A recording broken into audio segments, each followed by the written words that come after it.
নমস্কার। 7 week news নেটওয়ার্কে আপনাদের সকলকে স্বাগত। আর এই মুহূর্তে নিন্দুকের ডায়েরি নিয়ে আমি চন্দন সেনগুপ্ত এবং আমার সঙ্গে শ্যামল পাল রয়েছেন। আসলে আজকে শুরুতেই সুকুমার রায়কে খুব মনে পড়ে যাচ্ছে। কবি সুকুমার রায় তিনি লিখেছিলেন, "হাসছি মোরা হাসছি দেখো, হাসছি মোরা আহ্লাদি, তিনজনেতে জটলা করে ফোকলা হাসির পাল্লা দি। হাসছে হাসতে হাসতে আসছে দাদা, আসছি আমি, আসছে ভাই, হাসছি কেন কেউ জানে না, পাচ্ছে হাসি হাসছি তাই।" আসলে আজকে কলকাতার যে পরিস্থিতি মধ্যে দিয়ে আমরা গেলাম, কলকাতা শহরের মধ্যে আহ, সাম্প্রতিক অতীতে এত বড় লজ্জা কলকাতা শহরে, আপনারা বলতে পারেন আরজি করের ঘটনা, আপনারা বলতে পারেন কামদুনির ঘটনা, আপনারা বলতে পারেন তার আগে বাম আমলে ঘটে যাওয়া বারাসাতের ঘটনা। কিন্তু আন্তর্জাতিক ক্ষেত্রে যখন সারা বিশ্বের তাবড় সাংবাদিকরা কলকাতার যুবভারতী ক্রীড়াঙ্গনে উপস্থিত, মেসিকে কলকাতা কিভাবে বরণ করে নেয়, যদিও অতীতেও মেসি এসছেন, কিন্তু এবারের মেসির আসার বিশ্বকাপ জয়ী লিওনেল মেসি কলকাতায়। তো আমরা জানতাম যে একটি ব্যক্তিগত ইভেন্ট ম্যানেজমেন্ট সংস্থা, যার মালিক শতদ্রু দত্ত, যার ঠাঁই এখন জেলখানায়। কিন্তু আমরা দেখেছি যে শতদ্রু দত্ত এই প্রথম এত বড় একটা ইভেন্ট ম্যানেজ করলেন না। আমরা জানি যে এর আগে শতদ্রুর হাত ধরে কলকাতায় পেলে, না ৭৭ সালে নয়, কলকাতায় পেলে এসছেন, দিয়াগো মারাদোনা এসছেন, ব্রাজিলের বিশ্বকাপ জয়ী অধিনায়ক কাফু, বা ধরুন আর্জেন্টিনার গত বিশ্বকাপ জয়ী দলের গোলকিপার মার্টিনেজ, এরা সবাই এসছেন। কিন্তু পেলে বা দিয়াগো মারাদোনা যখন এই শতদ্রু দত্তর হাত ধরে কলকাতায় এসছেন, তাদের যা জনপ্রিয়তা, অথবা মার্টিনেজ যখন কলকাতায় এসছেন, মার্টিনেজের যে জনপ্রিয়তা কলকাতায়, মেসি তাদের সঙ্গে মেসির তুলনাই করা যাবে না। এখন সমস্ত দায় দায়িত্ব গিয়ে চাপানো হচ্ছে শতদ্রু দত্ত বা তার যে ইভেন্ট ম্যানেজমেন্ট কোম্পানি তার ওপরে। অবশ্যই তার দায় তিনি এড়াতে পারেন না। কিন্তু বন্ধুরা, আমার নিন্দুক মন একটা প্রশ্ন তুলছে যে ধরুন আপনার বাড়িতে কোনো একটা অনুষ্ঠান, ইদানিংকালে খুব চালু হয়েছে ইভেন্ট ম্যানেজমেন্টকে দিয়ে সেই অনুষ্ঠান পরিচালনা করার। আপনি যখন ইভেন্ট ম্যানেজমেন্টকে তুলে দিচ্ছেন এবং ইভেন্ট ম্যানেজমেন্ট যখন অনুষ্ঠানের আগের রাত্রে একদম চূড়ান্ত পর্যায়ের কাজ সারছেন, তখন কিন্তু প্রতিটি বিষয়ের উপর আপনি নজরদারি রাখছেন। অর্থাৎ ইভেন্ট ম্যানেজমেন্ট কত টিকিট, অর্থাৎ এই শতদ্রু দত্ত যুবভারতী ক্রীড়াঙ্গনের যে ধারণ ক্ষমতা এই মুহূর্তে, অর্থাৎ যখন তৈরি হয়েছিল এই যুবভারতী ক্রীড়াঙ্গনের আসন সংখ্যা ছিল ১,২০,০০০, এবং আপনাদেরকে মনে করিয়ে দিই যে এই ১,২০,০০০কেও ছাপিয়ে গেছিল ১৯৯৭ সালের federation cup semifinal East Bengal Mohun Bagan সেই ডায়মন্ড ম্যাচ। সেদিন কিন্তু ১,৩১,৭৮১ জন মানুষ যুবভারতী ক্রীড়াঙ্গনের খেলা দেখেছিলেন ইস্টবেঙ্গল মোহনবাগানের।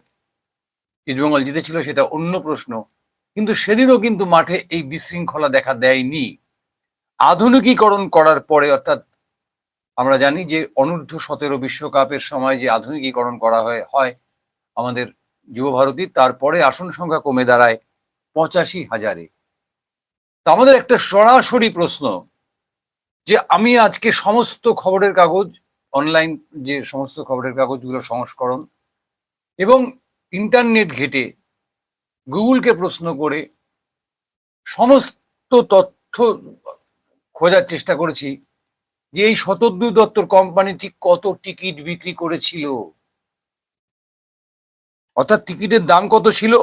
সর্বনিম্ন ৩,৮৩৫ টাকা, তারপরে ৪,৩৬৬ টাকা, ৪,৭২০ টাকা, ৫,৯০০ টাকা, ৭,০৮০ টাকা, এরপরে ছিল 10,000 থেকে 30,000 টাকা পর্যন্ত।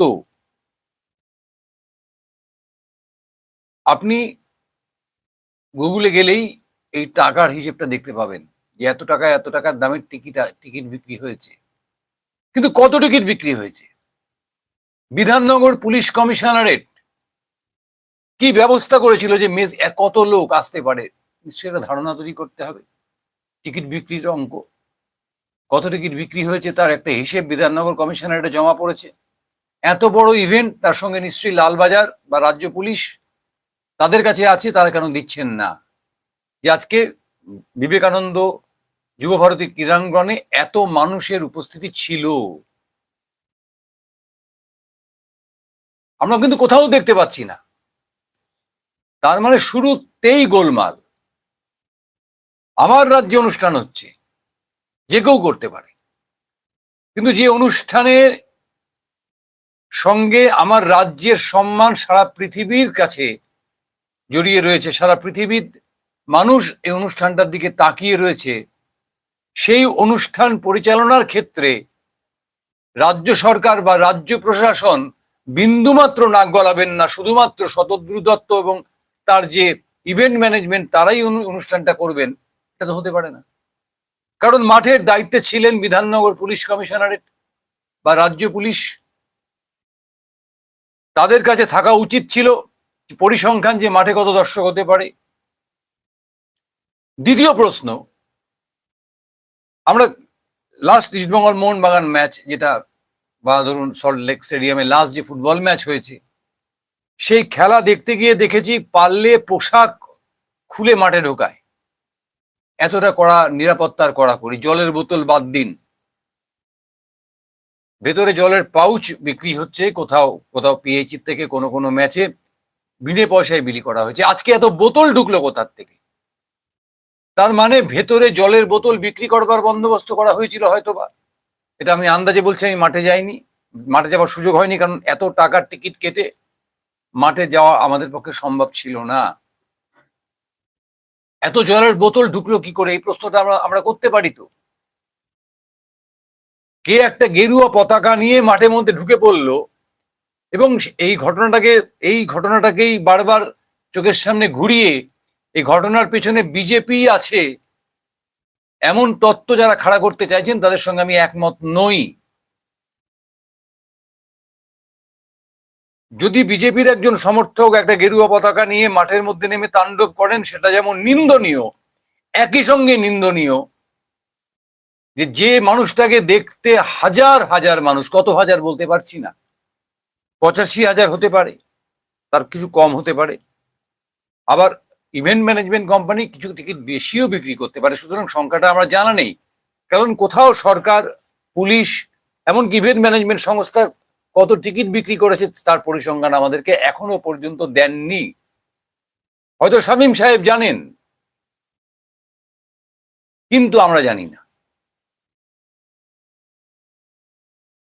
যে মাঠে মুখ্যমন্ত্রীর উপস্থিতি থাকার কথা ছিল, যে মাঠে শাহরুখ খানের উপস্থিতির কথা ছিল, যে মাঠে সৌরভ গাঙ্গুলির উপস্থিতির কথা ছিল, সেই মাঠের নিরাপত্তা ব্যবস্থার এতটা গাফিলতি থাকবে কেন? এই প্রশ্নটা তো আমাদের মনের মধ্যে আসবে। কত সংখ্যক মানুষ মাঠে ঢুকেছিল? ধরে নিন মাঠ ভরে গেছিল, তাহলে 85,000 দর্শক থেকে মাঠে ছিল। আমরা মাঠে তাণ্ডব চালাতে দেখেছি কত দর্শককে, 200, 300, 500, খুব বেশি হলে 700-800 লোক বা 1000 লোক। তার মানে বেশিরভাগ দর্শক তারা কিন্তু ক্ষুব্ধ হয়েছেন, কিন্তু তারা মাঠ থেকে বেরিয়ে গেছেন। মাঠের বাইরে এসে তারা তাদের ক্ষোভ উগরে দিয়েছেন, কেঁদেছেন। তারা কিন্তু ভাঙচুরে অংশগ্রহণ করেননি, অর্থাৎ ভাঙচুরটা একটা সীমিত সংখ্যক দর্শক করেছেন, যেটা সর্বত্র থাকে। আপনার পাড়ায় আছে, আমার বাড়িতে আছে, বৃহত্তর অংশে আমাদের সমাজের মধ্যে রয়েছে। কিন্তু বন্ধুরা, এই যে ঘটনা, এই ঘটনা আমাদের কাছে একটা সাংঘাতিক রাজনৈতিক ইঙ্গিত দিয়ে যাচ্ছে। আমি জানি না আমার অনুষ্ঠান কজন দেখবেন, যদি দেখেন, কেউ দেখেন, তাহলে আমি অনুরোধ করব এই অনুষ্ঠানটাকে স্কিপ করবেন না, শেষ পর্যন্ত একটু দেখার চেষ্টা করবেন, একটু ধৈর্য রাখবেন এবং আমাদের চ্যানেলটিকে সাবস্ক্রাইব করে এই ধরনের ঠোঁটকাটা বক্তব্য, সরাসরি বক্তব্য শোনার চেষ্টা করবেন। কারণ 7 নিউজ স্বাধীন সাংবাদিকতায় বিশ্বাস করে। এই প্রশ্ন কি আমরা তুলতে পারি না যে এই যে ব্যর্থতা, কার্যত ইন্টেলিজেন্সের যে ব্যর্থতা, যে এত মানুষ মাঠে আসবেন, মহাতারকারা মাঠে থাকবেন, মুখ্যমন্ত্রী মাঠে থাকবেন, তারপরে পুলিশ হাবাগোবার মতন মাঠে ওই চেয়ার ছুঁড়ে দেওয়া, যে মানে ভাঙা চেয়ার ছুঁড়ে দেওয়া যেগুলো মাঠে পড়েছিল, সেই চেয়ার দিয়ে নিজেদের রক্ষা করছে। এটা আমাদের দেখতে হচ্ছে, সারা পৃথিবী দেখছে। কলকাতা পুলিশ, রাজ্য পুলিশ, বিধাননগর কমিশনারেটের পুলিশ, সবার কাছে আমার এই প্রশ্নটা থাকছে। যেখানে হাজার হাজার মানুষের সমাগম হবে, সেখানে ন্যূনতম নিরাপত্তার ব্যবস্থা নেই কেন? যেখানে মাঠে মেসির মতন মহাতারকা উপস্থিত থাকবেন, সুয়ারেজের মতন মহাতারকা উপস্থিত থাকবেন, যেখানে মুখ্যমন্ত্রী স্বয়ং উপস্থিত থাকবেন, এবং তার সাঙ্গপাঙ্গরা তো ছিলেনই। এবং আমরা যেটা দেখতে পেয়েছি টিভির পর্দায় এবং আমাদের ক্যামেরায় যেটা উঠে এসেছি, সত্যি সত্যি মেসিকে আড়াল করে যেন একটা ব্যক্তিগত ঘরোয়া অনুষ্ঠান শুরু হয়েছিল। ওই নেতা মন্ত্রী, তাদের যে সঙ্গী সাথী যারা মাঠে ঢোকার সুযোগ পেয়েছিলেন, মেসির কাছাকাছি যাওয়ার সুযোগ পেয়েছিলেন, তারা যেন মনে হচ্ছিল এটা ঘরোয়া অনুষ্ঠান। অর্থাৎ বউ ভাতের দিন বর বা বউকে নিয়ে যেরকম সেলফি তুলি আমরা, এই আমাদের সঙ্গে একটা গ্রুপ ছবি তুলে দাও তো, এই আমাদের সঙ্গে একটা গ্রুপ ছবি তুলে দাও তো, এই মেয়ের বাবাকে একটু ডাকো তো, এই ছেলের দাদাকে বৌদিকে একটু ডাকো তো, এদের সঙ্গে একটা ছবি তুলি, এই পরিস্থিতি। আর সারা মাঠ জুড়ে হাজার হাজার মানুষ, যারা 3,835 টাকা থেকে 30,000 টাকা পর্যন্ত খরচ করেছেন মেসিকে এক ঝলক দেখবার জন্য, স্বরূপ বিশ্বাসকে এক ঝলক দেখবার জন্য নয়, বা শুভশ্রীকে এক ঝলক দেখবার জন্য নয়। এই প্রশ্নটা আমাদের থাকবে না যে টোটাল ইন্টেলিজেন্সটা ফেলিওর হলো কি করে? সেখানে আমাদের কাছে কিন্তু সাম্প্রতিকতম উদাহরণ রয়েছে, অন্যভাবে নেবেন না। বা উনি 2008 সালে মারাদোনা কলকাতায় এসেছিলেন, তার সঙ্গেও তুলনা করবেন না। কারণ 2008 সালের যে আমাদের রাজ্যের এবং দেশের তথা সারা বিশ্বের যে আর্থিক পরিস্থিতি ছিল বা আর্থ সামাজিক পরিস্থিতি ছিল, আজকে সেটা নেই 2025 সালে। সুতরাং 2008 সালে মারাদোনার কলকাতা সফরের ছবি লাগিয়ে যারা নিজেদের সময়কার জয়গান গাইছেন, তাদের উদ্দেশ্যেও আমি বলছি যে 2008 সালের সারা বিশ্বের যে আর্থ সামাজিক পরিকাঠামো ছিল, অর্থাৎ সোসিও ইকোনমিক কন্ডিশন ছিল, আজকের সারা বিশ্বের যে সেই সোসিও ইকোনমিক কন্ডিশন কিন্তু অনেকটা বদলে গেছে। আমরা ধৈর্য হারা হচ্ছি, আমাদের শিক্ষার হার বাড়ছে, বেকারিত্বের হার তার থেকে দ্রুত বাড়ছে, কর্মসংস্থান নেই। আজকে যারা মাঠে গেছিলেন তারা মূলত শহুরে সভ্য শিক্ষিত সমাজের প্রতিনিধি। আমাদের অন্ততপক্ষে মনে হয়েছে তাদের চেহারা দেখে, তাদের পোশাক দেখে, তাদের কথাবার্তা শুনে। ওই কে একটা গেরুয়া ঝান্ডা নিয়ে মাঠে ঢুকে গেল, আমি তার কথা তুলছি না এখানে। সামগ্রিকভাবে মাঠে যে হাজার হাজার লোক ছিল, তারা কিন্তু এই শ্রেণীটাকেই প্রতিনিধিত্ব করেন। শিক্ষিত, মানে আপনার ভদ্র, মধ্য এবং উচ্চবিত্ত পরিবার। কিন্তু তাদের মধ্যেও একটা ক্ষোভ এই মুহূর্তে জন্মাচ্ছে। আপনারা কেউ নজর করছেন না বিষয়টার দিকে।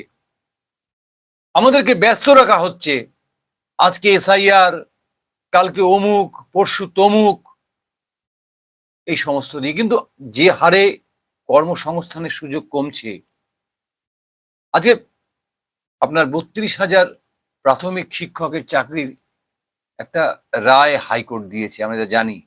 তারা চাকরি ফিরে পেয়েছেন, কিন্তু তাদের ভাগ্যের সুতোটা ঝুলে রয়েছে সুপ্রিম কোর্টের রায়ের ওপর। এটা আমাদের ভুলে গেলে চলবে না। 32,000 ছেলে মেয়ে যারা পরীক্ষা দিয়ে চাকরি পেয়েছিল, 32,000-এর মধ্যে হয়তো 200-500 জন তারা চাকরি চুরি করেছিলেন, কিন্তু বাকিরা তো চাকরি চুরি করেননি। বা যে 26,000 মাধ্যমিক উচ্চ মাধ্যমিক স্তরের শিক্ষক শিক্ষিকার চাকরি চলে গেল, অশিক্ষক কর্মচারীদের চাকরি চলে গেল। তারা কি সবাই চাকরি চুরি করেছিল নাকি? কেউ কেউ চুরি করেছিল। এই যে আমাদের প্রশাসনিক অপদার্থতা এবং দুর্নীতিকে একেবারে প্রশাসনিক স্ট্যাম্প মেরে দেওয়া, অর্থাৎ দুর্নীতিকে আর দুর্নীতি বলা যাবে না,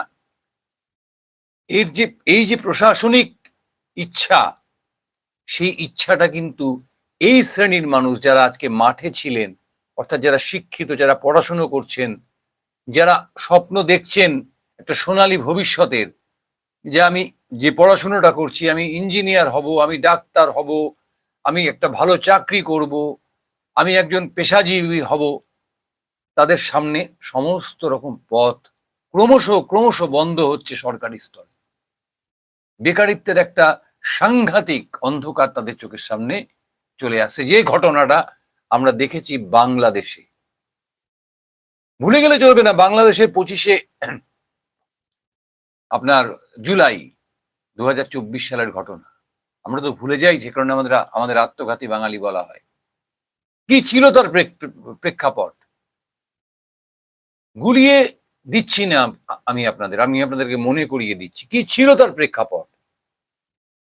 যে হাসিনা সরকার, হাসিনা আমাদের দেশে এখন অতিথি হিসেবে রয়েছেন, খুব ভালো কথা, বাংলাদেশিরা আমাদের প্রতিবেশী, কিন্তু তাদের দেশেও এই সংকট, অর্থাৎ কর্মসংস্থানের সংকট, শিক্ষার সংকট এবং দুর্নীতিকে প্রাতিষ্ঠানিক রূপ দেওয়ার যে সংকট, সেই সংকট এই শিক্ষিত শ্রেণীর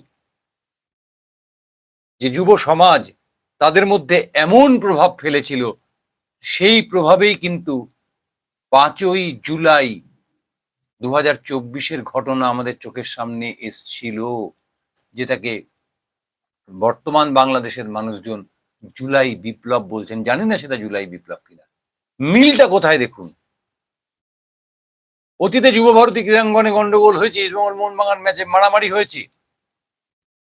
আমার খুব মনে পড়ছে একটা শিল্ড সেমিফাইনালের কথা। তিন দিন ধরে সেই আপনার শিল্ড সেমিফাইনাল হয়েছিল ইডেন গার্ডেন্সে। সেটা ইস্টবেঙ্গল মোহামেডান স্পোর্টিং এর মধ্যে ব্যাপক মারামারি হয়েছিল। সেই ম্যাচে নয়, আরেকটা ইস্টবেঙ্গল মোহনবাগান ম্যাচে 16 জন মারা গেছিল, গন্ডগোল হয়েছিল। কিন্তু কেউ ইডেন গার্ডেন বা যুব ভারতী ক্রীড়াঙ্গন থেকে একটা মানে কাচের টুকরো নিয়ে বাড়ির দিকে রওনা দিয়েছেন সে ছবি আমরা দেখিনি। কিন্তু আজকে যে ছবি আমরা দেখলাম, আপনারা সকলে দেখেছেন, আপনাদেরকে মানে নতুন করে বলার কিছু নেই, কিন্তু মিলটাকে আমি মেলাচ্ছি। যে সেদিন হাসিনার বাড়িতে যখন আক্রমণ হলো, সেদিন হাসিনার বাড়ি থেকে যেরকম লুট তরাজ করছিল ওখানকার আন্দোলনকারীরা, আজকে ওই বলছিলাম না, মুষ্টিমেয় কিছু মানুষ, তারাও কিন্তু যুব ভারতী ক্রীড়াঙ্গন ভাঙচুর হওয়ার পর সেখান থেকে অবলীলায় চেয়ার, কার্পেট, বিভিন্ন জিনিস যেগুলো তারা ভেঙে গুড়িয়ে দিচ্ছিল, সেগুলো কাঁধে নিয়ে মাঠের বাইরে দিয়ে সদর্পে হেঁটে যাচ্ছিল। আমার মনে পড়ছিল ঢাকার রাজপথের কথা, ধানমন্ডির কথা, যেদিন আমি দেখছিলাম 5ই আগস্ট 2024 টেলিভিশনের সরাসরি সম্প্রচারে যে ধানমন্ডির বাড়ি ভাঙা হচ্ছে, হাসিনার যে স্থাবর অস্থাবর সম্পত্তি ফেলে তিনি পালিয়ে এসেছিলেন এই দেশে, ভারতবর্ষে, তার বাড়ি লুট হচ্ছে। আমরা অতীতে কখনো খেলার মাঠ থেকে বা অন্য কোনো কারণেও বাঙালির বিপ্লব দেখেছি, বাঙালির বিদ্রোহ দেখেছি, বাঙালির আন্দোলন দেখেছি, কিন্তু এই ধরনের লুটতরাজ দেখিনি, যেটা আজকে দেখলাম আমাকে আতঙ্কিত করছে। আমি জানি না আপনারা আতঙ্কিত হচ্ছেন কিনা, আমাকে আতঙ্কিত করছে। অর্থাৎ আমাদের সামনে একটা উদাহরণ তৈরি হয়েছে আমাদের প্রতিবেশী দেশ বাংলাদেশে, আমাদের সামনে একটা উদাহরণ তৈরি হয়েছে আমাদের প্রতিবেশী দেশ নেপালে, আমাদের সামনে একটা উদাহরণ তৈরি হয়েছে আমাদের প্রতিবেশী দেশ শ্রীলঙ্কায়। একই ধরনের ঘটনা, শাসকের বিরুদ্ধে হঠাৎ করে একটা প্রচন্ড বিক্ষোভ, ইস্যু ছোট। বাংলাদেশে কি ইস্যু ছিল? কোটা বিরোধী আন্দোলন, সেটা কি কোথায় দাঁড়িয়েছে আজকে ভাবুন। সুতরাং এই যে ইডেনের, মার্জনা করবেন, আমার যুব ভারতীর ঘটনা, সেই ঘটনাটাকে যারা শুধুমাত্র খেলা বলবো না, মেসিকে দেখতে না পাওয়ার কারণে ঘটেছে, এমনটা যারা ভাবছেন তারা কিন্তু মূর্খের স্বর্গে বাস করছেন। এটা আমাদের ভেতরকার জ্বালা, আমাদের যুব সমাজের ভেতরকার যে জ্বালাটা রয়েছে, যে আমার সামনে কোনো দিশা নেই, আমার সামনে কর্মসংস্থানের কোনো ব্যবস্থা নেই, দেশ জুড়ে বেকারিত্ব বাড়ছে। আমাদের দেশে ভিখারির সংখ্যা কত জানেন? এই মুহূর্তে বলতে পারবো না। 2021 সালে লাস্ট প্রকাশিত যে সরকারি রিপোর্ট, সেই রিপোর্ট বলছে আমাদের দেশে এখন মানে মানে সরকারি হিসেবে ভিখারির সংখ্যা প্রায় 2 কোটি। আপনারা বলবেন 140 কোটির দেশে 2 কোটি ভিখারি? না, এটা 14ই ডিসেম্বর 2021 প্রকাশিত রিপোর্ট। তার মাঝখানে আরো 4 বছর কেটে গেছে। একজন ভিখারি থাকবে কেন এত স্বাধীনতার এত বছর পরে? এই প্রশ্নগুলো শিক্ষিত মনকে কিন্তু কুড়ে কুড়ে খায়। শিক্ষিত মনকে কুড়ে কুড়ে খায় কেন? লক্ষ লক্ষ টাকা খরচা করে পড়াশুনো করার পর আমাদেরকে বিভুঁইয়ে চলে যেতে হয়, অর্থাৎ বাংলার ছেলেদের বাংলার বাইরে বা বাংলার বাইরে যে প্রভিন্সগুলো আছে তাদেরকে আরো অন্য কোনো রাজ্যে বা যারা আরেকটু যোগ্য তারা বিদেশে কেন যেতে হচ্ছে? কেন যেতে হচ্ছে? এই প্রশ্নগুলো কিন্তু এই সময়কার ছেলে মেয়েদেরকে কুড়ে কুড়ে খাচ্ছে। আপনারা ভাবছেন, যারা প্রশাসনে রয়েছেন, যারা আমাদেরকে চালনা করেন, আপনারা ভাবছেন ফেসবুক, টুইটার, ইনস্টাগ্রাম ইত্যাদিতে মজে রয়েছে এই ছেলে মেয়েগুলো। না, সেখানেও খবর আদান প্রদান হচ্ছে, সেখানেও তাদের ক্ষোভ আদান প্রদান হচ্ছে। আপনারা খেয়াল করছেন না। এবং সেই ক্ষোভের আগুন কবে তীব্র আকার ধারণ করবে আমরা জানি না, কিন্তু আজকের ঘটনা আমার মনে হয়েছে তার একটা ছোট্ট বহিঃপ্রকাশ মাত্র। ওই গেরুয়া পতাকা, একখানা গেরুয়া পতাকা দিয়ে একে আড়াল করার চেষ্টা করলে চলবে না। যে হাজার হাজার ছেলে মেয়ে মাঠে গেছিল, তাদের প্রত্যেকের বুকের ভেতর একটা ক্ষোভ, চাকরি না পাওয়ার ক্ষোভ, চাকরি হারানোর ক্ষোভ, সরকারি শিক্ষা ব্যবস্থা সেখানে সুযোগ না পাওয়ার ক্ষোভ, সমস্ত কিছু কাজ করছে। এটা আমাদেরকে এখন বুঝতে হবে, ধীরে ধীরে বুঝতে হবে। আজকে তার একটা উদাহরণ, আমি বলবো একটা উদাহরণ তৈরি হলো, বা একটা লক্ষণ আমরা দেখতে পেলাম। এই লক্ষণটা, অর্থাৎ রোগের লক্ষণটা আমরা দেখতে পেলাম। আমি তো ডাক্তার নই, আমি জানি না এর ওষুধ কি। অবশ্যই যারা আমাদেরকে পরিচালনা করেন, আমাদের রাষ্ট্র পরিচালনা করেন, আমাদের রাজ্য পরিচালনা করেন, তারা জানেন এর ওষুধ কি। এর ওষুধ অবশ্যই পুলিশ দিয়ে ওই আপনার টিভির পর্দায় যাদের মুখ দেখা গেছে, যারা কান্নায় ভেঙে পড়ে ইন্টারভিউ দিয়েছেন, যারা চিৎকার করে বাইট দিয়েছেন, যারা সরকারের বিরুদ্ধে কথা বলেছেন, যারা অনুষ্ঠানের আয়োজকের বিরুদ্ধে কথা বলেছেন, তাদেরকে চিহ্নিত করে গ্রেপ্তার করে শাস্তি দিলে, বা শতদ্রু দত্তকে গ্রেপ্তার করে টিকিটের দাম ফেরত দিলে এ আগুন নিভতে পারে না। কারণ এই আগুন বুকের ভেতর জ্বলছে। এ আগুন আমার বেকারত্বের আগুন, এ আগুন আমার চাকরি চলে যাওয়ার আগুন, এ আগুন আমি যখন বাজারে যাই, যখন দেখি যে আমার প্রিয় মাছটা আমি আর কিনতে পারছি না, তার জ্বালার আগুন। আবেগী বাঙালি মন সমস্ত তাদের কষ্ট, দারিদ্রতা সমস্ত কিছু চাপা দিয়ে 3,835 মানে প্রায় 4,000 টাকার থেকে শুরু করে 30,000 টাকা পর্যন্ত খরচা করেছে তাদের ফুটবলের রাজপুত্রকে এক ঝলক দেখার জন্য, যার খেলা দেখার জন্য রাতের পর রাত বাঙালি জাগে, তাকে একবার চাক্ষুষ করার জন্য, খেলা দেখার জন্য নয়, চাক্ষুষ করবার জন্য। আর যখন ওই ভূতেরা, আমি ভূত বলছি তাদেরকে, নাম বলছি না, তাদের ঘরোয়া অনুষ্ঠানের মতন ওই মেসিকে, সুয়ারেজকে ঘিরে নিয়ে, বাবা আমার একটা ছবি তুলে দে, আমার একটা সেলফি তুলে দে, সেই ক্ষোভের আগুনে, ক্ষোভের যে আগুন, সেই আগুন তখন ধক করে জ্বলে গেছিল। এবং সেই আগুন আরো বৃহৎ রূপ কবে নেবে আমি জানি না। আমাদের ভুলে গেলে চলবে না। যে আরজিকরের ঘটনা ওই জুলাই মাসে, অর্থাৎ বাংলাদেশের 5ই জুলাই, আমার এখানে 9ই জুলাই 2024, তারপরে 14ই আগস্ট রাত আমার রাজ্য পুলিশ, আমার কলকাতা পুলিশ, আমার গোয়েন্দা দপ্তর সবাইকে হতবাক করে দিয়ে যে রাত দখলের সাক্ষী হয়েছিলাম আমরা, এটা কিন্তু ভুলে গেলে চলবে না বন্ধুরা। অর্থাৎ আমাদের ভিতরকার যে আগুন, সেই আগুনটা ক্রমশ আগ্নেয়গিরিতে পরিণত হচ্ছে। আমি জানি না কবে তার মানে সেটা দাউ দাউ করে জ্বলে উঠবে বা আদৌ দাউ দাউ করে জ্বলবে কিনা। তবে আমি ব্যক্তিগতভাবে আমার মনে হয়েছে যে এখনই যদি এর মানে গভীরে গিয়ে এই অসুখ সারাবার বন্দোবস্ত না করা হয়, শুধুমাত্র ভাতা, শুধুমাত্র আপনার কি বলে ওগুলোকে, ভোটের আগে যেগুলো দেয় প্রতিশ্রুতি, এবং যাবতীয় সবকিছুর বেসরকারীকরণের মাধ্যম দিয়ে আমাদেরকে ভুলিয়ে রাখবার চেষ্টা করা হয়, আমাদেরকে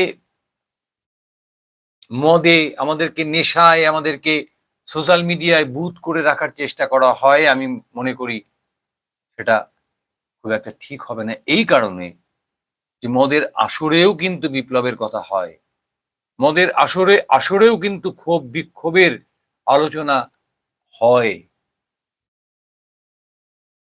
ওই সোশ্যাল মিডিয়া যেটা দিয়ে আমাদেরকে বুথ করে রাখার চেষ্টা চলছে, সেখানেও কিন্তু ক্ষোভের আগুন। কারণ মাথায় রাখতে হবে, ওই রাত জাগার ডাক, কলকাতার রিমঝিম বলে একটি মেয়ে, সে কিন্তু সোশ্যাল মিডিয়াতেই ডাক দিয়েছিল, তাকে আমরা কেউ চিনতাম না। সে প্রথম বলেছিল চলো রাত আমরা দখল করি, রাত দখল করি।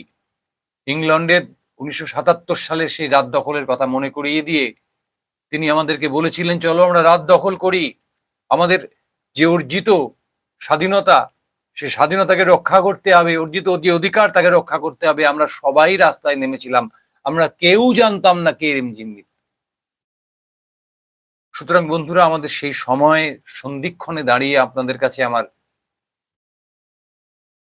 অনুনয় থাকবে, অনুরোধ থাকবে যে আসুন আমরা সকলে মিলে এই যে দুর্দিন, এই দুর্দিন থেকে বেরোবার একটা পথ খুঁজি। সেটা ডানে হতে পারে, সেটা বামে হতে পারে, সেটা সোজা হতে পারে। সেখানে কোনো ধর্মকে না খুঁজে, সেখানে কোনো নির্দিষ্ট রাজনৈতিক রংকে না খুঁজে, আমাদের যে সংবিধান, আমাদের যে আইন, আমাদের যে প্রশাসন, তার উপর ভরসা রেখে আমরা যতটুকু করতে পারি, আমাদের যতটুকু অধিকার আদায় করা সম্ভব, তার জন্য যা যা করা উচিত, আমার মনে হয় সেটা করবার সময় হয়ে গেছে। তা না হলে অদূর ভবিষ্যতে হয়তোবা আমার দেশে একদিন ওই 5ই জুলাই 2024 বাংলাদেশে যে তাণ্ডব হয়েছিল, সেই তাণ্ডবের মতন ঘটনা ঘটতে পারে। পরবর্তীতে নেপালে যে তাণ্ডব হয়েছে, সেই রকম তাণ্ডব ঘটতে পারে, বা তার আগে শ্রীলঙ্কায় যে তাণ্ডব হয়েছে, সেই রকম তাণ্ডব হতে পারে। সেই রকম তাণ্ডবের আমরা মুখোমুখি হতে চাই না। তার আগেই আমরা চাই এর সমাধান হোক। খেলা, রাজনীতি কোনোটা একে অপরের সঙ্গে বিচ্ছিন্ন কোনো ঘটনা নয়। সুতরাং খেলার মাঠে যে স্ফুলিঙ্গ আমরা দেখলাম আগ্নেয়গিরির, সেই স্ফুলিঙ্গ যাতে আগ্নেয়গিরিতে পরিণত না হয়, তার জন্য যা ব্যবস্থা নেওয়ার, সদর্থক ক্ষেত্রে বলছি, অর্থাৎ ইতিবাচক ব্যবস্থা নেওয়ার আমি আশা করব প্রশাসন সেটা নেবেন। চাকরির বন্দোবস্ত হবে, স্বাস্থ্যের বন্দোবস্ত হবে, চিকিৎসার বন্দোবস্ত হবে, পড়াশুনোর বন্দোবস্ত হবে, তবে কিন্তু এই আগুন নিভবে। তা না হলে ওই মেসিকে কেন্দ্র করেই শুধুমাত্র এই ঘটনা যারা ভাবছেন, মাফ করবেন, আপনাদের সঙ্গে আমি একমত হতে পারলাম না। সকলে খুব ভালো থাকবেন এবং যদি সম্ভব হয় আমাদের চ্যানেলটিকে সাবস্ক্রাইব করে আমাদের পাশে থাকার চেষ্টা করবেন। শুভরাত্রি, জয় হিন্দ।